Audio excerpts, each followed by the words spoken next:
Hello and welcome back to our Bible story time. I'm so glad that you could join us today.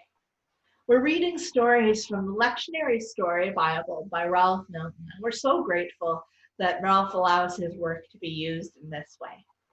We're picking up the story of Jacob, who is the son of Isaac and Rebekah, whose parents were Sarah and Abraham.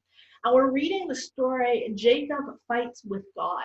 If you want to pick up some of the story from earlier, feel free to pause this one and go back and listen to the other stories first.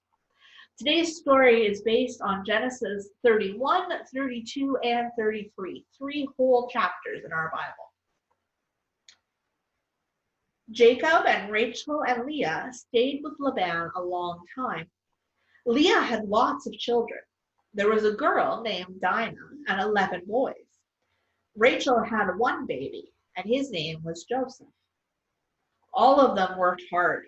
They took good care of the goats and the sheep and the donkeys, and the family became quite rich. One day, God told Jacob it was time to go back to his home. Jacob was afraid when God said this. Jacob remembered the tricks he had played on his brother Esau. Maybe, he thought, if I give lots of presents to my brother, maybe he won't be angry anymore. So Rachel and Leah and Jacob and all their children and all the people who helped them and all the sheep and the goats and the donkeys began to move back to Canaan. There were so many. It looked like a whole town moving all at once. Jacob was still very worried. Sometimes he was afraid that Esau would kill him. Sometimes Jacob was really sorry for what he had done. One night, Jacob had asked all the others to go ahead a little ways. I just want to be here by myself tonight, he said. He never forgot that night. Jacob wasn't sure if it was a dream or not, but if it was a dream, it was a real nightmare. Jacob seemed to be fighting with someone or something. When he tried to move, it felt as if someone was holding him. Sometimes Jacob felt as if he was fighting with himself. Sometimes it felt as if he was fighting with the wrong things he had done. Sometimes Jacob felt as if he was fighting with God.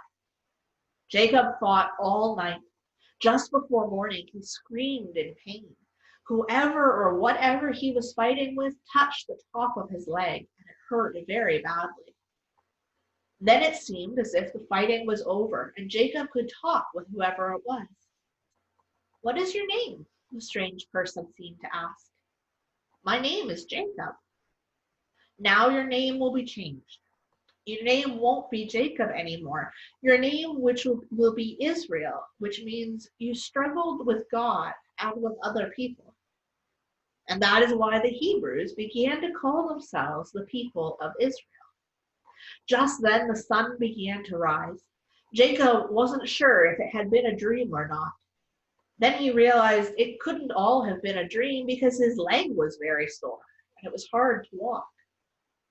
Very soon after that, Jacob sent many sheep and goats and donkeys ahead to Esau, hoping Esau wouldn't be angry anymore.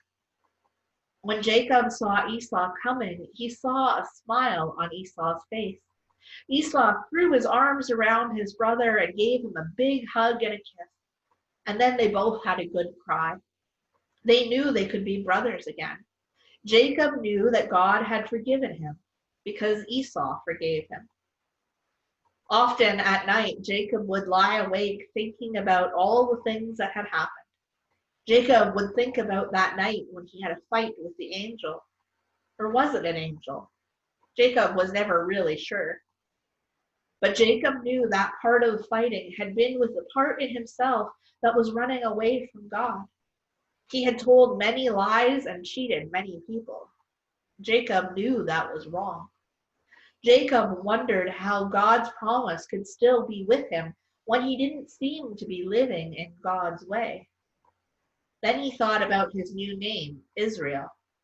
Somehow, Jacob knew that the name was not just for him alone, but for his whole family. It was for Leah and Rachel, for all their children, and for all the people who helped them.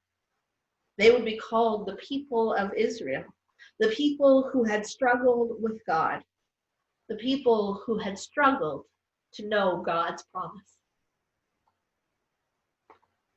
I'm so glad that you joined us for our story time today, and I look forward to having you here again tomorrow. Bye for now.